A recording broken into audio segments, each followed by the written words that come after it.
Hi, I'm with Imke Hrycyk from Graduate School of Medical Sciences in University of Groningen in the Netherlands. Imke, thank you very much for joining me. And you are a researcher, and your research is very much on the topic of tinnitus and hyperacusis, and you want to present in the 6th International Conference on Hyperacusis and Misophonia, which is planned for 1st and 2nd of July at Birkbeck College, University of London. So tell us a little bit about your research that you'd like to present. Yeah, first of all, thank you for having me. Basically, I'm researching tinnitus and hyperacusis and hearing loss. And that's already the main problem. Like all of these symptoms always go together. I myself have hearing loss and tinnitus, and experienced as a patient that basically I don't know anything, the doctors don't know anything, and all the treatment is just a bit trying around and seeing what helps. And also when I went into the literature, I realized every paper gives me a bit of a different explanation of what is the underlying cause of tinnitus and hyperacusis, and maybe sometimes even contradictory explanations. So we wanted to do an ABR study to kind of have like a, not subjective report of the symptoms, but to have a physiological measurement of the symptoms, and then hopefully find something that differentiates them to see, are they completely different symptoms, or how are they connected, or are they caused by the same underlying mechanism, or maybe completely different ones?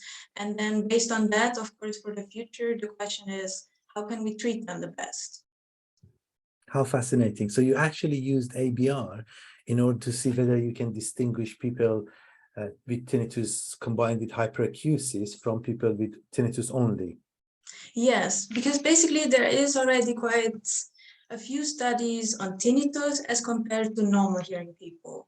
And there, I think it's already quite accepted that tinnitus generally leads to, for example, a longer latency in the ABR signal. But our question was, how does this compare to people that have tinnitus and an additional symptom? For example, tinnitus and hearing loss, or more interestingly for us, tinnitus, hearing loss, and the hyperacusis. So you had to kind of factor in the effect of hearing loss as well. Yeah, exactly. Because there's such a quite like high comorbidity, and also a lot of times the idea behind tinnitus is that there is some kind of disruption in the auditory inputs. But yeah, there's the question, how much of this disruption is the hearing loss, or is it something else? And yeah, my question was also like, is it maybe completely different when we compare the hearing loss as compared to very like healthy control subjects? And this is very interesting, because once we know what is your results, which I'm very eager to listen and learn from you in the conference. So it will be very interesting to have some sort of a measure which is not based on a questionnaire that can kind of distinguish hyperacusis element from a person who have tinnitus but does not have hyperacusis. I think that will be very valuable. In the conference, there are also other speakers who talk about other biological markers and functional markers for tinnitus and hyperacusis, as well as there are other researchers who are planning on doing clinical trials on tinnitus, hyperacusis, and misophonia.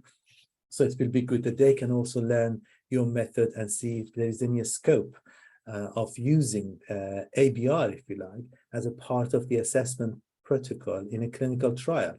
That if there is any elements of hyperacusis picked up on ABR, then would that basically change when they do an intervention for hyperacusis, for example? Yeah, I'm also interested to hear about their methods, because of course we did our group separation based on the questionnaires. So of course we also have the subjective aspect in it. And yeah, I think it would be nice to hear from other people like what their ideas are on that. Fantastic. So I look forward to welcoming you to London, and thank you very much. Me too. Thank you.